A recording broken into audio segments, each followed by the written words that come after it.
everybody, and welcome. Great to see the numbers are up again this week for Telstra Connected Cycling, connecting people through technology and our passion for cycling. Thanks to Telstra. Our ride director, Sandy Woolley, has been on very early this morning trying to get up some secret Ks. It's good to see him out and his avatar looking so fit and strong at, what, 67 kilos, you're saying? I'm just joking. So let's hear from Sandy. Sandy's going to give us a state of play before we move into our very special guest, Phil Anderson, this morning. Sandy. Again, thanks very much, Duncan. A great turn up, and thank you very much for everyone who's joined us, particularly our newest members. Again, we have people joining us for the first time this week, and that's just great to know that we continue to grow. People joining from all over the world, as usual. The fantastic part about the technology we've got here. And really, nothing more to say other than sit up, enjoy the ride. It's not a hard ride. It's all about the conversation. So we look forward to hearing all about it. Back to you, Duncan. Thanks, Andy. And if everyone can go on mute, that would be great. And we'll get rolling into our interview. So this morning, we have a real treat for all cycling fans and people who just love a great Aussie sporting story and a great Aussie sporting hero. Our guest for our Telstra Connected Cycling is none other than the great Phil Anderson. Phil put Australia on the map, literally, in the biggest cycling race of them all, the Tour de France, when he became the first non-European to don their famous yellow jersey, leader's jersey, in 1981, and he hasn't changed a bit.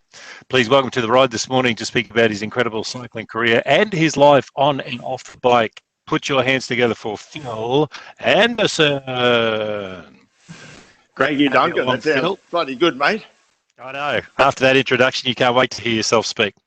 Hey, where are you riding from today, mate? Because if that's your garage, you're very anally retentive with the way you set things out. Is that your garage? Oh, I'm in a mate's workshop down in Bourne. Yeah, so I'm down here in Geelong. So I'm sort of halfway between where I live, down the coast, and Melbourne. So it's an early start for me, but it's he's got the space, he's got the ergo. Got the equipment, so I'm not sure if I'll make it a daily trip, but it was the first time on Zwift. What kind of bikes does he make? What kind of bikes does he make, mate? Bourne, so a titanium bike. Certainly feeling very rigid on this rig today, but beautiful bikes, handmade bikes here in Australia. Here made in Geelong, so. Okay. And is that what you ride day to day? Yep. Okay. Yep. I'm doing a lot of gravel riding these days. Also on one of Darren's bikes, they're all titanium. There's a bit of pushing in the bunch here. Yeah, all right. Now listen, Phil, this is a chat with you, buddy. This is not like, I know you won over 90 races in a 15-year career in Europe, but come on, man, this is not a race to win. We need you to talk and be descriptive. You can't be just watching the Zwift, trying to get to the front of the bunch and headbutting and elbowing people out of the way. So let's talk about your career, because you really kicked off in the 1978 Commonwealth Games in Edmonton. So you got your start in the Aussie team. You got over there. Did you expect to win that gold medal in the road race? Not really. It was my first time really travelling out of Australia. And it's not Thank you. It's not really, well, back then, Australians certainly weren't dominating on the road, on the world stage. Pretty good, very good on the track. But I don't think I would have said I was expected to win, or would have even had a run at it. What do you think when you got up on the podium when you were getting the gold medal around your neck for the Commonwealth Games? I think you were 19 or something like that. Yeah, I look at the photos. I look like a kid. But, I was chuffed. For me, it was like a dream. To get up there and even though it was only the Commonwealth, for me it was like. May as well have been the Tour de France, whatever that was. So that gateway to get over there. So explain it to us. What was like in 1980 when you went over to Europe? Because you went over and I think you forced your way into the Peugeot team after being there for a short period of time. But we hear about from Harry Kuehl and Mark Viduka, where they just basically went to Europe. Lots of dreams, not a lot of infrastructure, not a lot of support, not a lot of knowledge, but just got over there and just started riding. And the riding, the results just started flowing in. Yeah, when I was a kid racing, in the Hawthorn Club here, just as a club rider, I was an okay rider, but for me, it was just very much a hobby. And, obviously got on the Victorian team and the Australian team, made the step, did the Com Games, did well there. Had an invitation to go and join a club in Paris, just an amateur club. So this was just before the Peugeot team, so I was amateur. And, once I got over there to Europe, I just rebelled in I don't know if it was the isolation or, I couldn't speak the language. I didn't really understand what was happening in these huge races, big fields. I'd never seen, 200 riders, sprinting for a finish line before. Like now you see it on television every summer. Back then they didn't cover the sport on television. It was very hard to find information about the sport. So did you feel like nobody in Australia kind of knew what you were doing over there? Was it really, really hard to translate that, basically the races were getting bigger, the crowds were getting bigger, the Peugeot team finally signed you fairly quickly in 1980, and so you stayed with them for 3 years, and so you're climbing the ranks, and then you find yourself in the Tour de France. Was it hard to translate to your family, friends, maybe not your family, but your friends back home in terms of what was happening with you over there?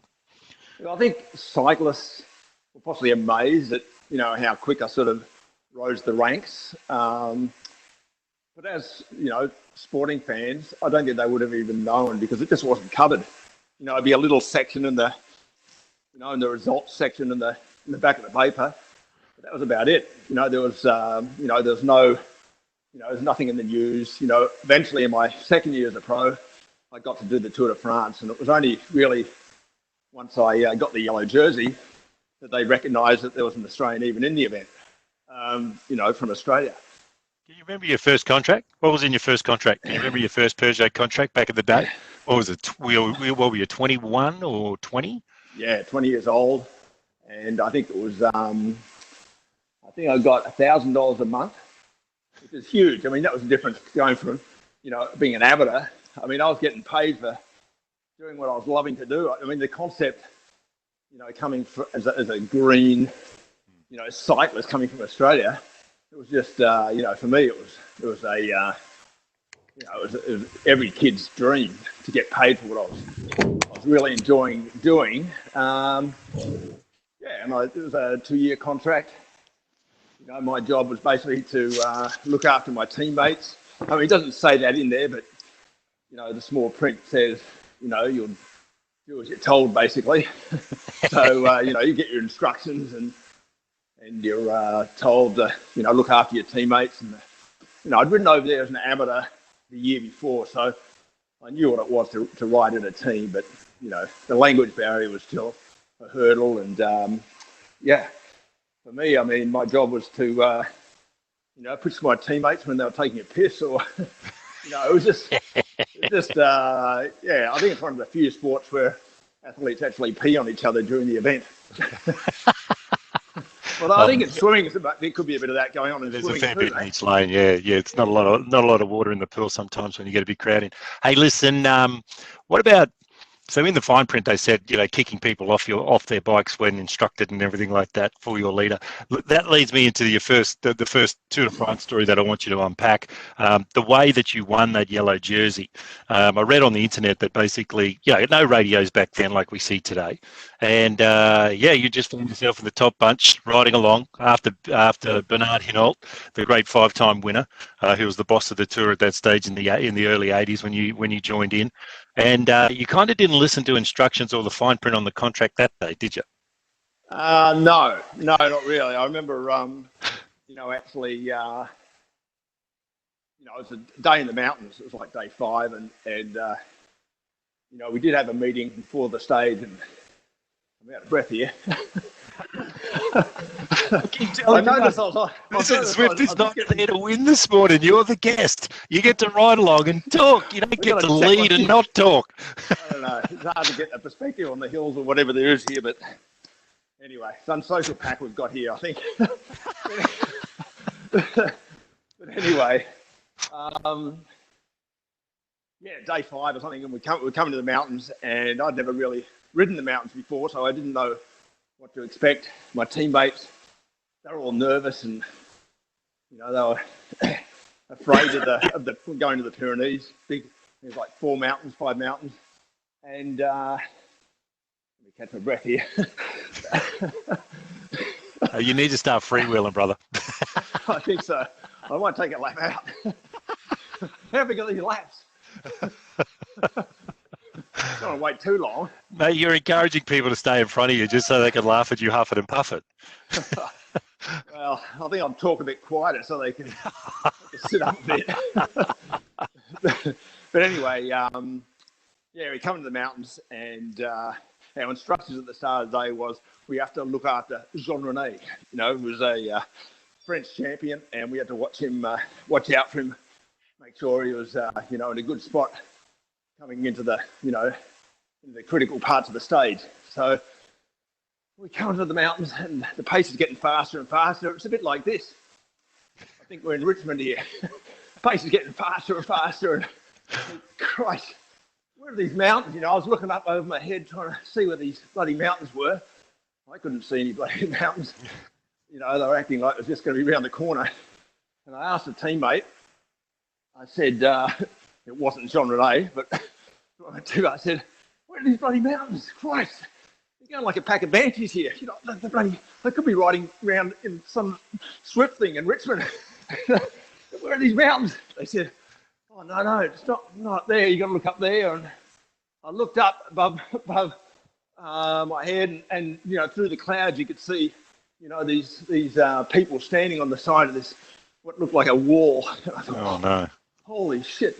So just like everybody else, like these guys here, put my head down, buried myself, and just acted like an idiot presenting here in Richmond, and just tried to push my way to the front. But I mean, I was just a shit kicker from Hawthorn. Nobody gave me any room, but we got to the mountain. It was a tiny road which went up the first mountain, and I noticed there were gaps opening. Like, these idiots are leaving, big gaps. Just sort of making my way around all these guys who were just dying in the arse.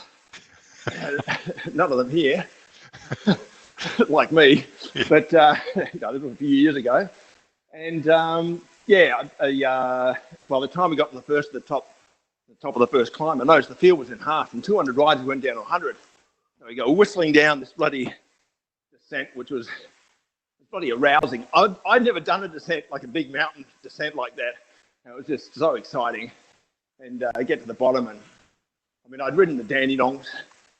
I'd never done any big mountains before, so it was very exciting. I barely had my license, so the speed and the rush that you get going down a mountain just made all the hard work worth it to get to the top.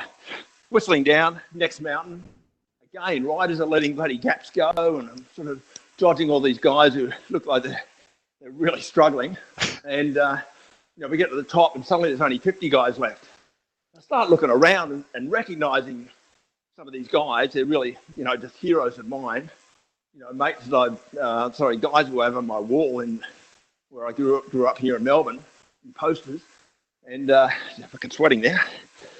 Yeah, no. Diane said all okay now, mate. I think you can back off a little bit. I think you're in the main bunch now. Oh, main bunch, okay. Yeah. So we're about to be lapped, are we? I need one of those Bjorn Borg bloody headbands, I think. Sweat a bit.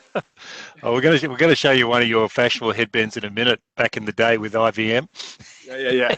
So anyway, we went down the second major descent. Get the next one. Same thing happens anyway. At the end of the day, there's only like 10 of us left. At the bottom of the last climb, my team car comes up, and my director Maurice behind the wheel is going, Phil.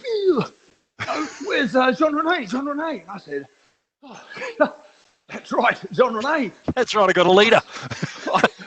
My humble leader. Oh, I said, no worries, look, I'm a bit stuffed, I'll bloody ease up. Where is he? And he said, no, it's 3 groups back. You're doing okay, but you come and see me tonight. We go up the times, a flurry of attacks. Suddenly there's only there's only Hino and myself left after this day in the mountains. And, there's one rider up the road, a Belgian guy, Lucien Van Imp, good climber. Very good climber. And so Hino and I were sprinting for for second place. He beat me, so I got third. But still, that gave me the yellow jersey. So that was a big day for me in the mountains. So it must have been, like at Richmond. Hey, it must have been surreal to stand up there, your second tour, 1981. You know, you're on the podium for third, but you're getting the jersey.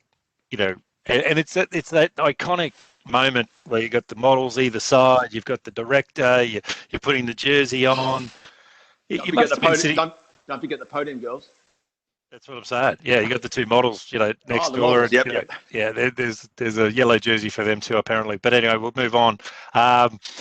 What did your team do? They're just looking at this young rider who's joined them, wearing the Peugeot colours, fitting into the team. Obviously, an important part of the team, a domestic, and he's standing up there, the first non-European. What was that like? Yeah, well, it was kind of weird. They they gave the flowers, and I got let off. It was all new to me. Get let off and go on a live cross. They have a stage set up there for television transmission all over Europe. And, I get up there, this guy from Australia, and and I'm actually being interviewed by the director of the race, the director of the Tour de France. You never see that happen these days, But anyway, for him it was a big moment. But from Australia, I may as well been from Mars. I may have well, been from another planet, because they didn't even know where Australia was. They came out with a map.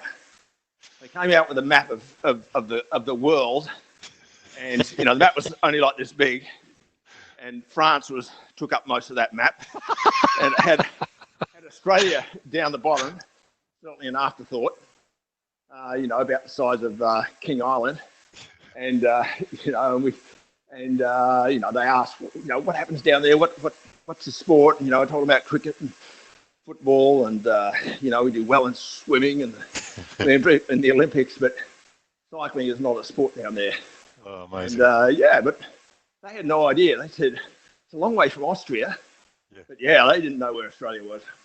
So how did it all change? Because that's a big sliding door moment on anybody's career. Being the first of anything, especially in such an established European sport, an established European biggest race in the year, all that kind of thing. It must have changed everything. How you were in the team, how you were placed in the team, what your aspirations and your ambitions did from that point on. No, it was huge. It was we see it here in Australia when there's other athletes come over from another country, and they join an Australian sport and they really excel. We see it from time to time, and it was a bit like that, but it was in a, and I think just being different. I got quite a following, and every day there was a column just on my day. They were just following me, and I get lots of letters every day during the tour. Letters that come in. Just supporting me, which is fantastic. I certainly didn't expect that. But from that moment on, we started to see not a flood, but guys like Greg LeMond, the American, the Colombians came over. They started, so there were riders, athletes from other countries coming in, and then the Soviet bloc. Guys were jumping the wall. At that stage, it was still locked up, but it was flavour of the month for a while to get some. Soviet riders, and Australians certainly became very popular as a choice for teams to have, and still are. Yeah, amazing. Hot property in Europe. Yeah. Well, that was the start of an incredible career. You seem to spend about 3 years in the team, so you must, get signed up, and you must go stale after 3 years, mate. I'm not too sure why, but from 1980 to 83 it was Peugeot, Panasonic, a Netherlands team, 84, 87. Then you had TVM from the Netherlands, and we've got a fantastic split shot of your efforts with IVM in terms of, TVM with your fashion. Can we put that up better, if that's okay? Can we put the mullet-wearing, bandana sporting, massive glasses, TVM Phil? Have we got that, Anna? I don't have that one, I'm sorry. You don't have the split screen with Skippy on one side? Just as well, mate, just as well. Oh, mate, I'm devoted. That's okay. We'll keep going. And then my partner keeps saying, Phil, you are not a fashion icon, okay? Don't believe what those people keep telling you. And all you got to shoot back is say, sweetheart, who I used to hang around with, I was at the top of the pops. The rest of the cyclists, you've never seen a bigger, leery bunch of sportsmen than cycling. Unbelievable. And then you finish off with Motorola. Now, you wore the jersey 11 times in your career, and you did so much when you had over 90 professional victories. And, you know, when you download all the victories and you print them out on a piece of paper, it takes literally 6 pages. 6 pages. So wherever you went, whatever you did, you really understood the game in terms of where to race, how to race, teams to get in, contracts to sign. And it's just such a star-studded career. But when you look at it, you know, was it the Tour of Britain? Was it the, oh, there he is there. Did you see that, everybody? Luckily, it's a small photo. A very, very small photo. But then again, the fashion is the big statement. Anyway, so when you look at that, because you won the Tour of Britain, you know, the Vuelta, the Giro d'Italia, all part of basically your results pages. You know, the one-day crits, the 6-day stages, the races, Tour of Switzerland, the classics. You did it all, mate. When you look at such a length and breadth of winning, what kind of a rider do you think you are? More than anything, are you look, possibly rider? Are you a one-day guy? Are you a crit, criterium specialist? What are you? Yeah, you see riders change throughout their career, and you know, I was one of those riders. You know, at the beginning, I was certainly a stage race rider, but then towards the end, I became more a one-day rider. And you know, the last 3 or 4 years, I was just I was road captain of the Motorola team, so help and mentor some of the younger guys on the team. So it changes, but yeah, like I said in the beginning, I was, you know, pretty good in the mountains, good at time trialing, not a slouch in the sprint. So you know, going to hold my own in you know, select groups of riders.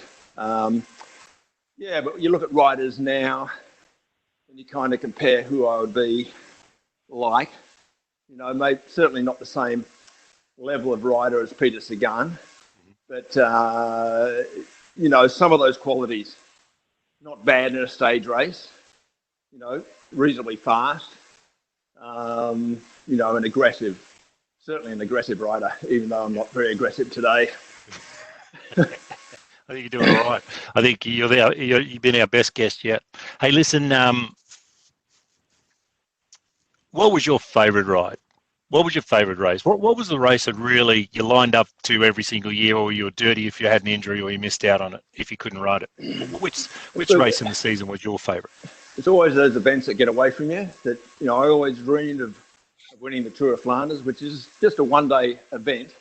For many years, I lived in Belgium, in Flanders, and that was you know, that was an event which I really wanted to win, and I got second twice. You know, and maybe 10 times I rode it. So I got close, but you know, if you win that event, you know, you're treated like royalty in Belgium. Well, you know, cycling is like the AFL in Melbourne. It's huge in Belgium. So you know, I was always trying to win that race, and it was one that slipped away from me. You know, it meant a lot to me. And another one was Liège-Bastogne-Liège, yep, which is also in Belgium, another one-day race. A real monument. You know, Simon Gerrans got up and won that race, which is possibly his best result, I'd say, as a ride. Yeah, so that was another one. I got second there, third there. But yeah, every year I was on the start line to win, and always eluded me. Sometimes it's the ones you don't win that you know, make you hungry and get you out of bed the next day to try and regrets get back are to funny.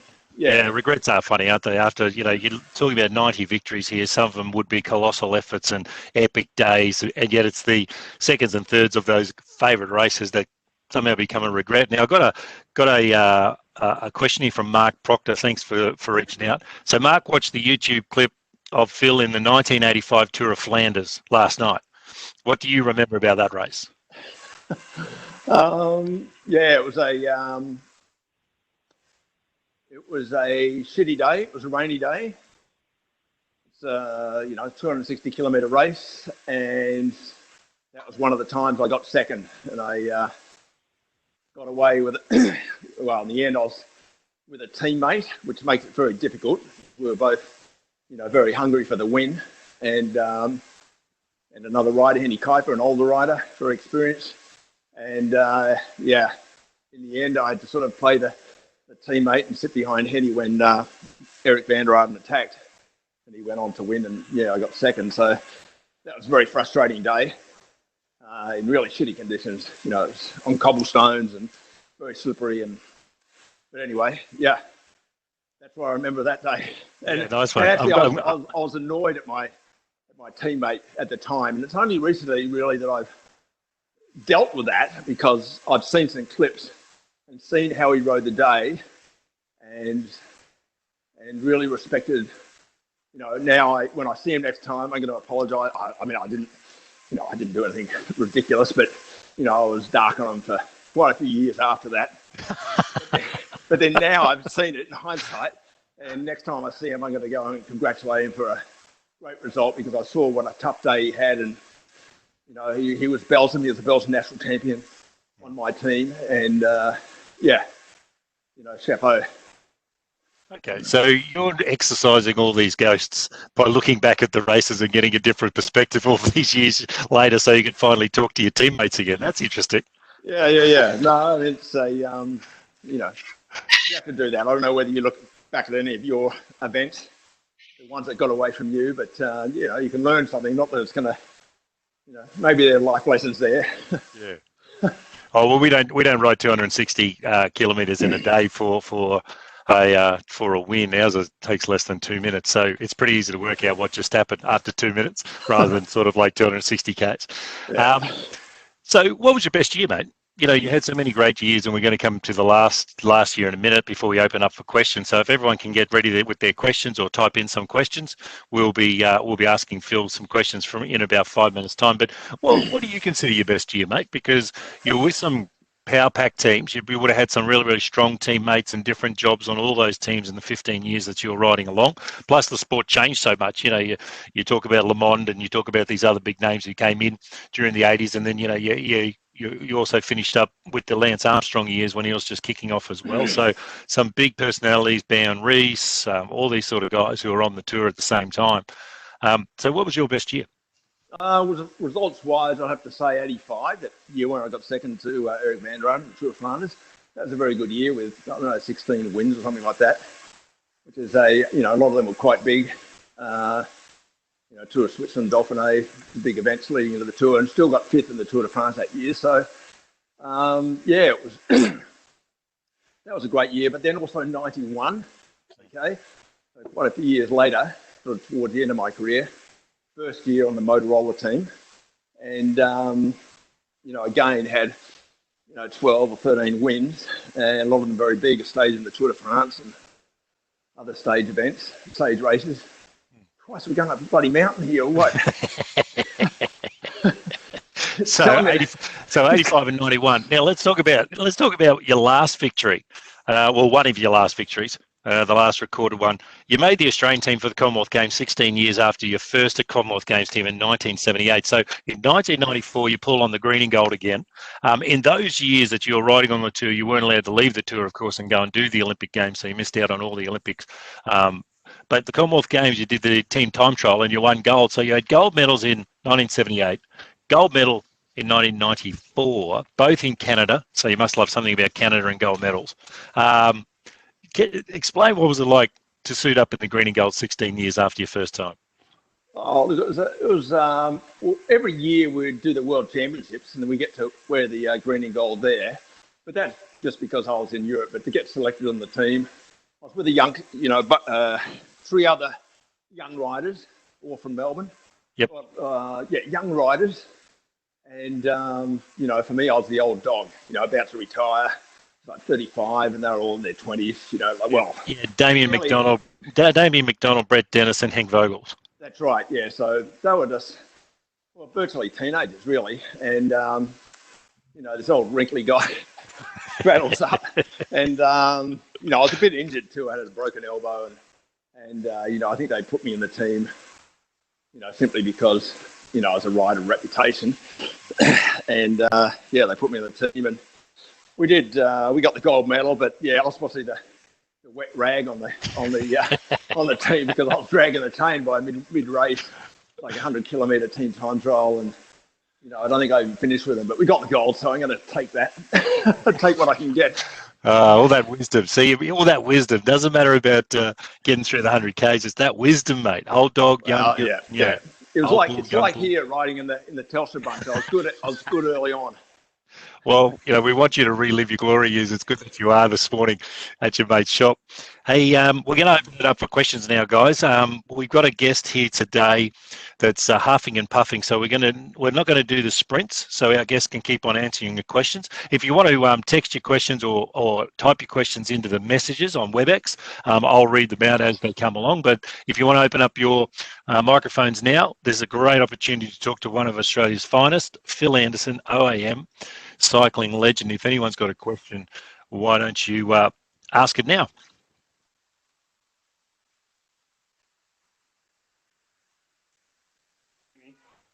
I'll turn the video on just so you can see Gero's jersey that sits over where I cycle. And I quite very nice.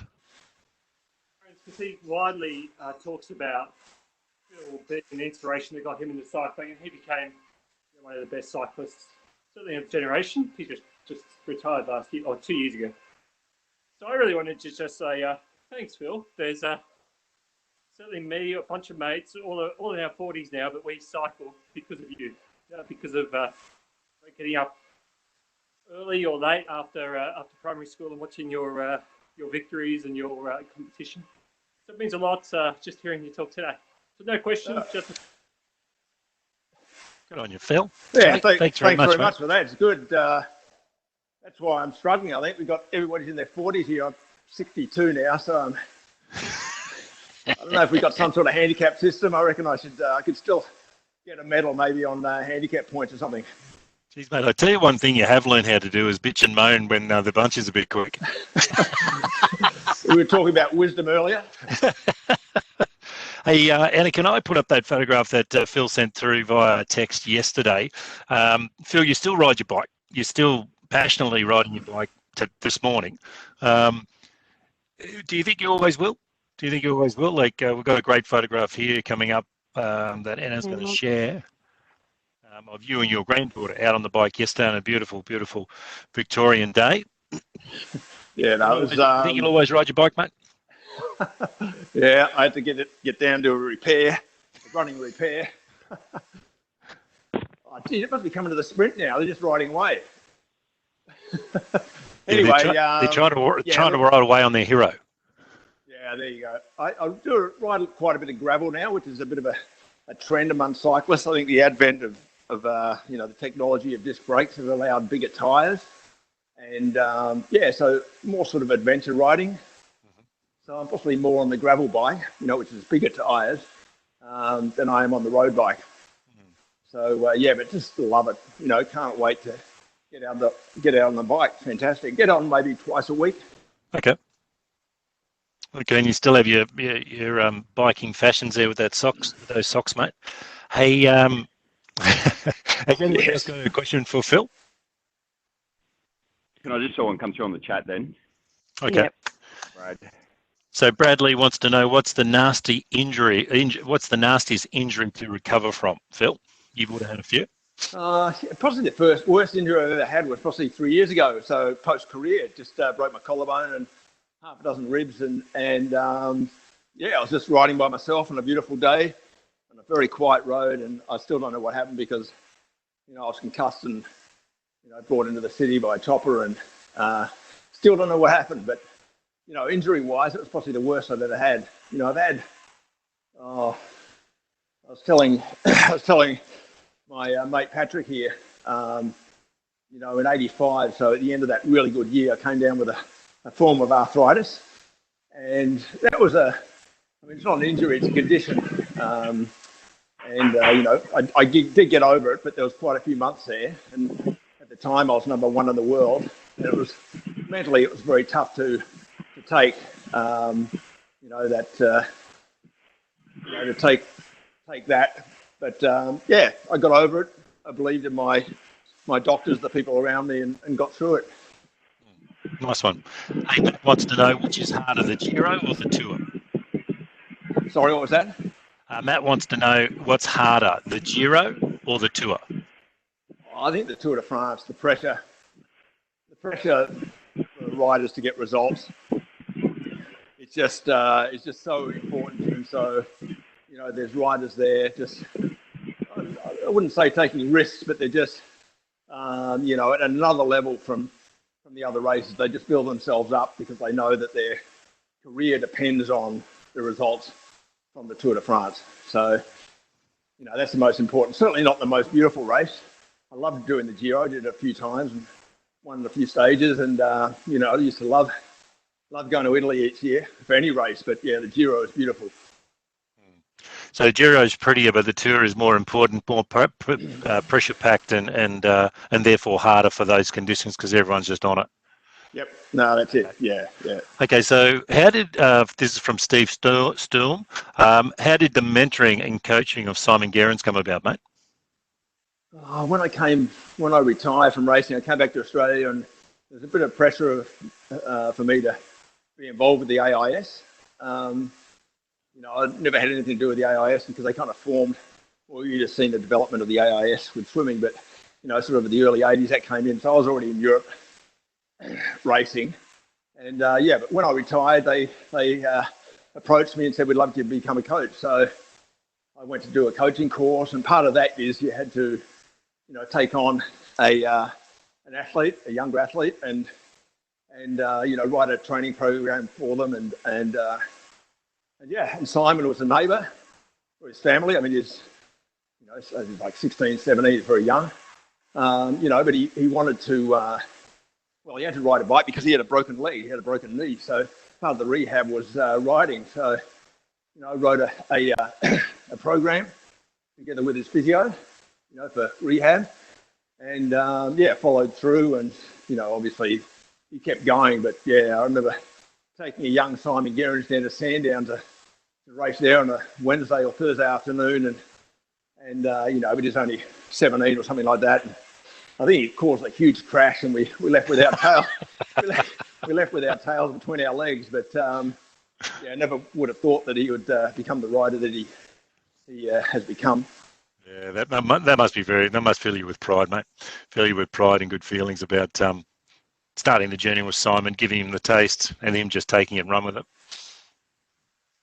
Yeah, no, it was it was just very pleasing to see where he's gone, and now of course he's retired and moved on. But he won some very big races, important races. He did. Yeah. So what's some good training tips for mind and body? I know you just stated that you're 62. This comes from Peter. So Peter wants to know what's some good training tips for mind and body? You've got to get into training. You've got to get into riding slowly, and there's people who their first ride they ever do is round the Bay in a day, 40 Ks, and it's also the last event they do with very little training. And so, that's a ridiculous sort of thing to do. But to get into it slowly, build up slowly, and set yourself goals, and it's all about having fun. Don't lose focus of what you're there for. There's people who just go out and smash, like this bloody thing, go out and smash themselves. I'll get off this, have a shower, and I'm going to have a wonderful feeling that you get after exercise, and you don't want to forget that feeling. And I only ride twice a week, but I run every other day. So I get exercise in other ways, but cycling is my favourite for sure. What is it about cycling, mate? What is it? What captured you? I know you had the racing and Europe and Italy and America and around Australia, but what is it?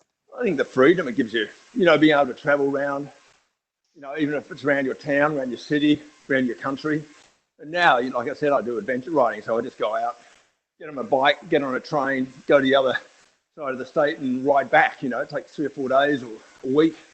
That's fantastic for me, and that's the adventure. And it's better than riding on a machine or Just in a gym or sitting at a desk. But so set some goals like that. By the end of the year, I want to be able to, do an adventure. Might be on the gravel, might be on the dirt, on the sealed road, but. Yeah. Is that why you're doing a lot of the charity stuff? Like you do a lot of charity stuff with the Amy Gillette Foundation, the Smiling for City stuff around Australia, starting out of Brizzy, where Sharky and the team up here. Is that the sense of adventure of going away with people, seeing different parts of Australia, raising money for charity and awareness for good causes? Yeah, look, all these causes, all these charities are very good causes, and it's, the Amy Gillette Foundation, trying to make the roads a safer place. That's important for all of us. We're trying to get, commuting lanes in during this pandemic at the moment, but, there's so many rides for cancer, even the Smitty rides for melanoma. So, they're all very worthy, and, that can be a goal. That can be something that, some riders can aim towards, rather than trying to beat me on some virtual thing. Yeah, our delivery partners too at Q with Telstra Connected Cycling. I know that you've been part of the TDC stuff as well, and they've got 6 or 7 big tours every single year. So if you really want to see Australia on the back of the bike, there's so many worthy causes to hook up to, and the support and the mateship and the friendships and the cause and everything like that. What's your favourite part in Australia to ride around? Like you say, you're outside of Melbourne down there, Great Ocean Road around there?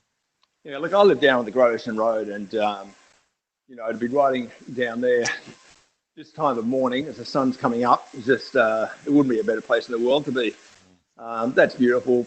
You could be in the middle of the desert and it can be beautiful. Maybe not on the highway, but just got to make the most of where you live or where you can reach. It's, I think, you sort of race all over Maybe Europe. you haven't discovered it yet, mate. Yeah, with all your adventure stuff, maybe a fair bit, but your adventure riding will take you to your favourite place to come. Exactly, yeah. Like over my career, we used to train to race 40,000 kilometres a year. So I've possibly done, over 1 million kilometres, and I'm still searching. I'm still finding, unridden tracks. Even down where I live, down the Otways, it's beautiful, and I look forward to every ride. Absolutely. Anyone got any questions they want to ask Phil? We're coming down to the last 2 minutes of the ride here. Phil will be happy about that.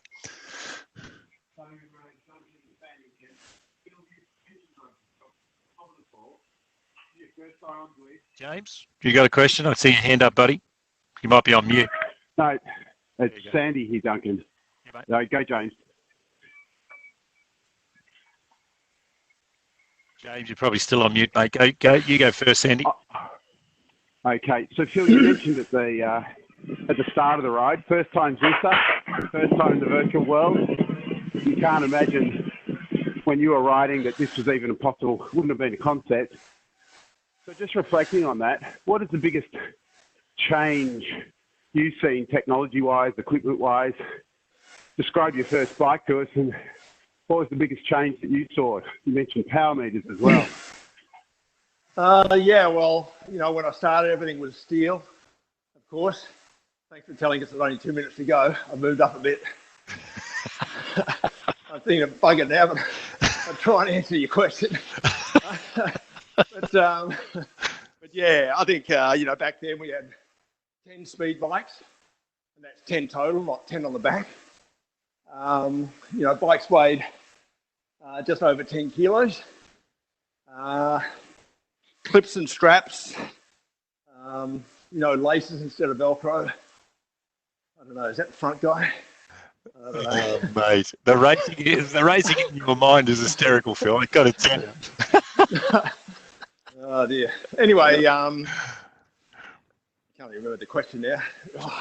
The gears, as in technology, the technology changes.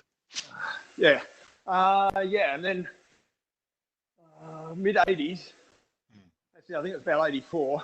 An Italian, Francesco Moser, came out and got the hour record, and he used what they call a heart rate monitor. It was quite big, the heart rate monitor, And so I studied a bit about that and got myself a coach and became, one of the early riders using, that sort of technology. They become wireless, but the first ones were wired. And so there's heart rate monitors, mid-80s.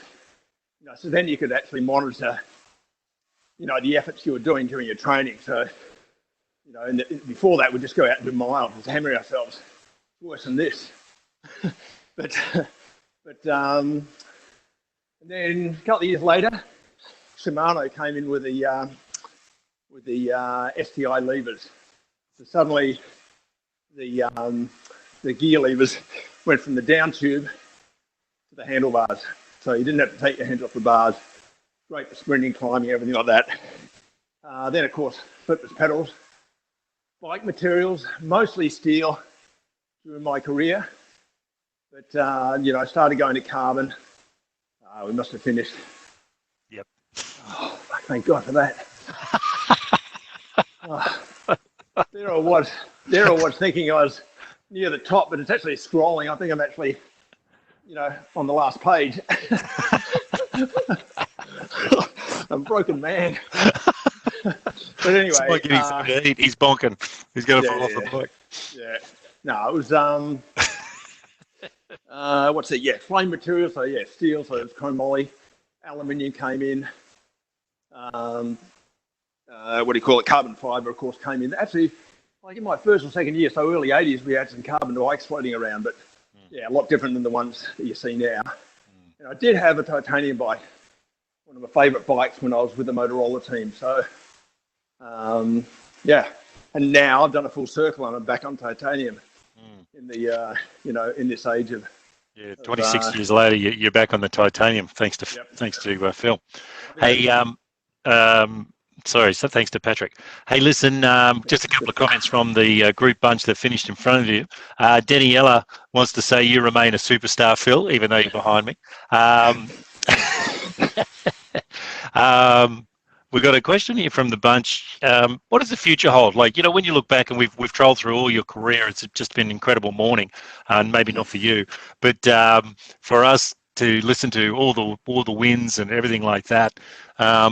What does the future hold? Because there's so many non-Europeans now riding the tour. It's just transformed, completely a 180 from where you sort of started out, and we were such an odd duck in that European party. Now we've got so many riders over there. We've got riders in almost every single team, and we've got such an incredible talent pool to pick from for our Olympics and Commonwealth Games and World Championships and all that kind of stuff. And you must look at it with a huge amount of pride of where it all began. Yeah, no, I do, and we do. We have the Green Edge team, and we've got some great champions there, and so we do have our own team, or an Australian team, even though it's mostly non-Australians in the team. But look, I think the future looks fantastic. I think there's going to be a major adjustment after this pandemic is over, because it costs a lot of money to fund these teams, and not really sustainable at the best of times, let alone when the riders aren't racing and getting results, and all the sponsors are laying off staff. It's pretty hard to justify a racing team when the core of the business is losing its employees. Yeah, so I mean, it's the same in all sports. So there's going to be a major adjustment, and but yeah, Australians are they're highly regarded over there, and I think there'll always be a demand for the Australian riders, and a lot of that is they've all come through the AIS. That program's really helped, and the generosity of people like Jerry Ryan, who've pumped millions of dollars into the sport through the years, have made a huge difference. And I think it's looking very, very healthy. Yeah, it is indeed. Just like you, mate, at 62, you're looking very, very healthy. We've had such a wonderful chat about your career and watching you do your work on the bike, me sitting in the office here in Brisbane. That was so much fun. I really hope you enjoyed your first Zwift ride with Telstra Connected Cycling. So Phil, just before we wrap up, I might just go to Kurt. Kurt, is there anything you'd like to add in terms of before we wrap up this morning's ride? Thanks, Duncan, and thanks, Phil, for a fantastic insight and ride this morning. Probably the last thing from me, Duncan, would just be keep referring anyone else that you know that might be interested. So continuing to grow the audience week on week, and certainly happy to have more attendees. So forward them the invite and we'll get them added to the list. Back to you, Duncan. Yeah, nice one. Very good. Just a couple of call-outs online from Andre. Phil, thank you so much. You're a true inspiration. Like I said, Daniela said that you're a superstar, Phil, for finishing behind her. Ian said, thanks for a great chat, Phil, very inspirational. And Joe said, my wife saw Phil and said, gee, I hope I look like that at 62. Thanks, Phil. I might go get a wig. I might go wig shopping at a minimum just to look like you. So thanks very much for that, Joe. So ladies and gentlemen, that's going to wrap us up. Thank you so much for coming along this morning. Remember the survey. Telstra Connected Cycling is about connecting people through our passion and through technology and our passion for cycling. So we hope you had a great time this morning. I know I certainly did. I've been wanting to talk to Phil about his career for many, many years. I'm really a big Phil fan. And everything he's done in cycling. So, mate, rock on. We'll see you out there pedaling around, hopefully on our next Zwift ride, because you had so much fun this morning. And just want to say thanks very much to Patrick, too, for hosting you down there in Geelong. If you're looking for a titanium bike, give Patrick a call for sure. All right, that'll wrap us up, guys. See you later.